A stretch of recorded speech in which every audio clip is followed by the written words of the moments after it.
Hello and welcome दोस्तों, आपकी MGS university Bikaner के BA first semester political science के लिए इंपॉर्टेंट क्वेश्चन हम देखने वाले हैं। तो वीडियो पूरा जरूर देखिएगा। आगे बढ़ने से पहले चैनल को सब्सक्राइब कर लें आने वाले समय में एमजीएस से संबंधित जानकारी पाने के लिए। सबसे पहले स्क्रीन पर आप देख सकते हैं यूनिट फर्स्ट है आपकी राजनीतिक विज्ञान का अर्थ क्या है, नामकरण और क्षेत्र क्या है राजनीतिक विज्ञान के। तो इस यूनिट के फर्स्ट क्वेश्चन इंपॉर्टेंट हो जाता है, राजनीतिक विज्ञान का अर्थ क्या है और इसकी परिभाषा क्या है, इसके बारे में आपको बताना है कि राजनीतिक विज्ञान का अर्थ क्या होता है। नेक्स्ट अगर हम बात करें आपका राजनीतिक विज्ञान का नामकरण और उसके ऐतिहासिक विकास कैसे हुआ, इसके बारे में आपको बताना है। थर्ड क्वेश्चन हो जाएगा आपका राजनीतिक विज्ञान के पारंपरिक और समकालीन दृष्टिकोण की तुलना करें।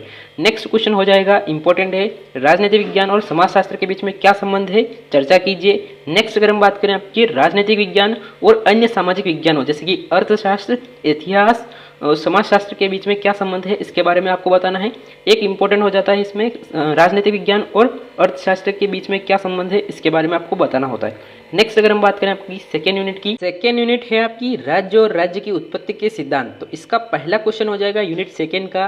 पहला क्वेश्चन है आपका राज्य की उत्पत्ति के प्रमुख सिद्धांत कौन कौन से हैं। इसमें दैवीय सिद्धांत, सामाजिक संविदा, विकासवादी सिद्धांत और मार्क्सवादी सिद्धांत की व्याख्या करनी है। नेक्स्ट अगर हम बात करें आपका सेकेंड यूनिट का सेकेंड क्वेश्चन हो जाएगा राज्य के जैविक सिद्धांत को स्पष्ट कीजिए कि ऑर्गेनिक थ्योरी ऑफ स्टेट क्या है, इसके बारे में आपको बताना है। तीसरा क्वेश्चन इंपॉर्टेंट हो जाता है कल्याणकारी राज्य की क्या अवधारणा है, संक्षिप्त टिप्पणी लिखनी है। नेक्स्ट अगर हम बात करें आपका संप्रभु के एकात्मक और बहुवादी सिद्धांतों में अंतर स्पष्ट कीजिए। नेक्स्ट अगर हम बात करें आपका पांचवा क्वेश्चन हो जाएगा सामाजिक संविदा सिद्धांत की प्रमुख विशेषता क्या है, व्याख्या कीजिए। नेक्स्ट अगर हम बात करें आपकी थर्ड यूनिट मौलिक अवधारणाएं, तो इसमें पहला क्वेश्चन हो जाएगा वेरी वेरी आईएमपी क्वेश्चन है बिहेवियर यानी कि व्यवहारवाद और उत्तर व्यवहारवाद यानी कि पोस्ट बिहेवियर के बीच में क्या संबंध है, क्या अंतर है, इसके बारे में आपको बताना है। नेक्स्ट अगर हम बात करें आपका सेकेंड क्वेश्चन हो जाएगा शक्ति यानी कि पावर, अधिकार यानी कि अथॉरिटी और वैधता यानी कि लिटमेसी की अवधारणा की व्याख्या कीजिए।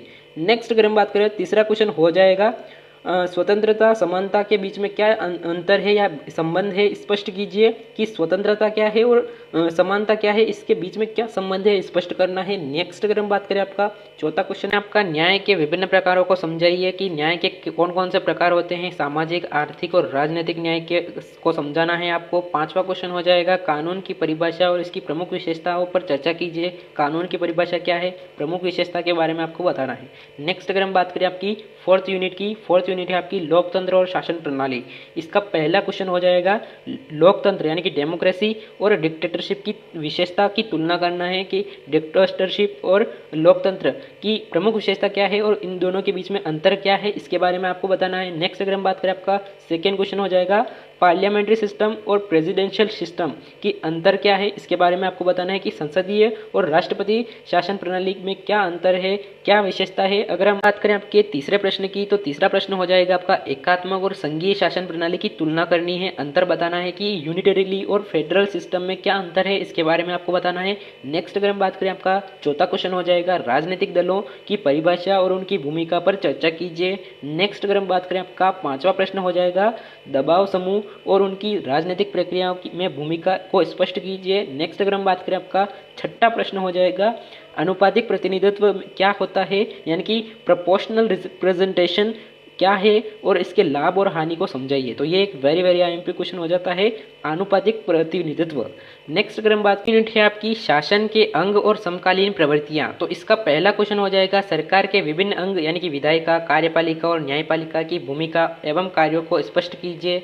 नेक्स्ट क्वेश्चन हो जाएगा आपका सेकेंड क्वेश्चन शक्ति का विभाजन के सिद्धांत को समझाइए यानी कि theory of separation of power को समझाना है। नेक्स्ट अगर हम बात करें आपका गुड गवर्नेंस यानी कि सुशासन की अवधारणा और इसके प्रमुख सिद्धांतों की व्याख्या कीजिए।